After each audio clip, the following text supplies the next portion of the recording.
안녕하세요. 김성태입니다. 오늘 소개할 내용은 한번 깊게 생각해 볼 내용이라고 생각합니다. 그러니까 오해 없이 끝까지 잘 들어주시기 바랍니다. 요즘 해외여행은 호황인데 국내 여행은 정말 힘을 못 쓰고 있죠. 지금 가장 인기 있는 여행지로는 일본을 꼽고 있어요. 벌써 3분기 만에 470만 명이나 일본 여행을 다녀왔습니다. 전에도 이야기했었지만 일본으로 떠나는 여행자 반만이라도 국내 여행을 한다면 정말 너무 좋을 텐데 그러질 못하고 있어요. 사실 원망하고 불안해하기 전에 개선부터 해야 된다고 생각합니다. 이 이야기도 오래전에 나왔었던 이야기지만 전혀 개선되지 않는 것들이 너무 많습니다. 그런데 지금 내 수준을 파악하고 개선하려면 먼저 경쟁자의 수준을 냉정하게 파악해보는 게 우선입니다. 그럼 먼저 관광으로 큰 수익을 얻고 있는 나라들 한번 볼까요? 코로나 이후 관광업에 대한 조사는 충분하지 않을 것 같아서 2018년 기준으로 한번 확인해 보겠습니다. 국제관광기구에 따르면 1위는 프랑스, 2위는 스페인, 3위는 미국, 4위 중국, 5위 이탈리아, 6위 터키, 7위 독일, 8위 태국, 9위 영국, 10위 멕시코입니다. 2021년 조사에 따르면 말레이시아가 전체 9위에 올라섰고 일본은 13위였습니다. 많은 관광객들이 일본을 찾았겠지만 일본이 13위가 될 수 있었던 결정적인 역할을 한 나라는 아마 우리나라일 겁니다. 일본을 좋아하는 사람도 있지만 안 좋아하는 사람도 있죠. 일단 정치와 역사적인 부분을 빼고 냉정하게 지금 관광업으로 큰 돈을 쓸어 담고 있는 일본을 한번 볼 필요가 있습니다. 저는 다른 건 몰라도 관광 여행업만큼은 일본에서 분명히 배울 점이 너무나도 많다고 생각합니다. 우리나라가 많이 발전했고 국민성이 선진화되었다고 하지만 아직 깊게 뿌리 내린 것 같지는 않습니다. 저는 지금까지 몇 번의 일본 여행을 했습니다. 오래전 첫 일본 여행을 했을 때는 그저 가까우니까 부담이 덜하니까 일본 여행을 선택했었어요. 일본 여행을 하기 전에는 사실 일본에 대해서 별 기대도 없었습니다. 처음에는 별로 관심도 없었던 곳이었지만 일본에서 많은 것을 보고 난 후에 일본 여행을 몇 번 더 하게 됐습니다. 대체로 만족도가 높았던 기억이 나요. 만족도가 높았었던 일본 여행을 생각하면 가장 먼저 떠올리는 게 바로 여행 경비였습니다. 제가 어릴 적만 해도 일본은 잘 사는 나라니까 물가도 엄청 높아서 여행하기 힘들다라는 말을 많이 들었어요. 그런데 일본 여행을 하면서 가장 마음에 들었던 게 아이러니하게도 여행 시 상품 가격들이었었어요. 교통비를 제외하고 기념품이나 식당들의 음식들, 숙소들 모두 좋은 수준을 갖추고 있었는데 생각보다 가격이 좋았다는 점입니다. 물론 일본에도 정말 별로인 제품들도 있겠지만 적어도 관광객들이 많이 찾는 곳에는 관리를 잘해서 그런지 제품들을 보면 다들 평균 이상의 수준을 갖추고 있었어요. 많은 부분에서 우리나라의 상품 가격보다 오히려 낮은 것들도 꽤 많았습니다. 그래서 지금도 일본을 생각하면 좋은 가격에 전체적으로 수준 높은 여행 상품들이라는 생각이 들어요. 일단 무엇보다 만족도가 높았습니다. 그리고 일본 여행할 당시 작은 사건이었었지만 당시에 멈칫하고 좀 생각을 했었던 일화가 하나가 있었어요.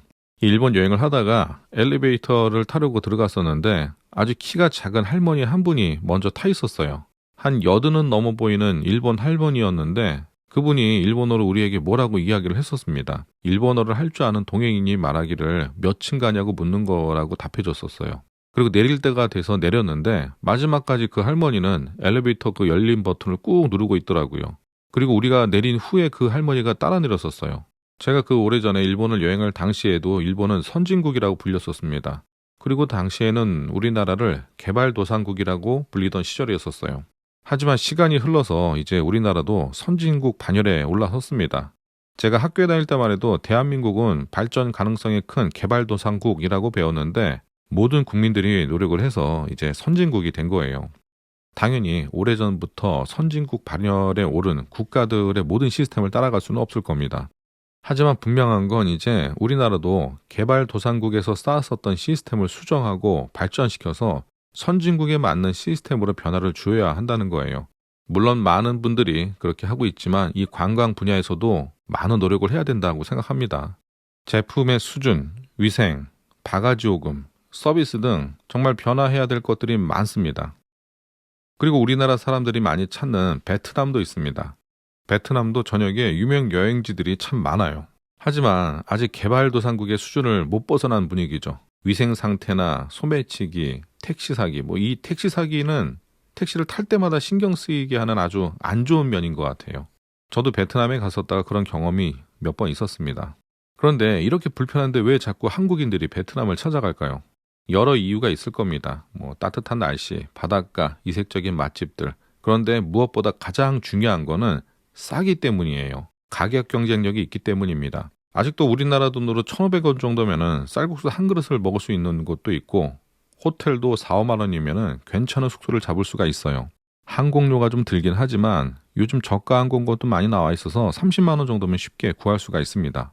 이제 남은 숙제는 우리가 풀어야 된다고 생각합니다. 좋은 가격으로 좋은 상품을 제공할 것인가, 아니면 다소 어설프더라도 아주 싸게 판매할 것인가. 물가가 오를 대로 오른 상태인데 아마 후자의 방식, 그러니까 가격 경쟁력을 갖기는 쉽지는 않을 겁니다. 아무리 싸게 만들어도 베트남만큼 싼 여행 상품을 만들 수는 없을 테니까요.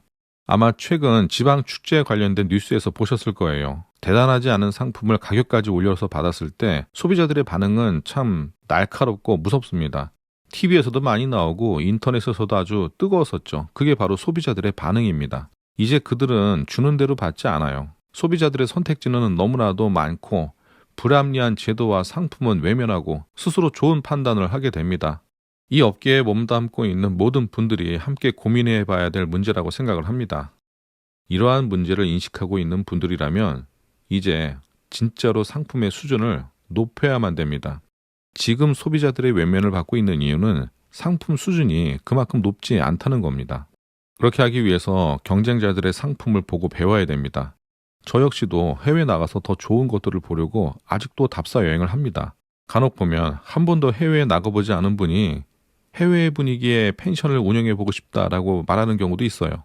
일단 해외에 나가봐야 지금의 국내 사정과 수준을 이 해외와 비교할 수가 있는데 그저 펜션이 돈이 된다고 하니까 옆집 펜션하고 비슷한 풀빌라 하나 만들면 장사가 되겠지 하는 마음에 창업을 합니다.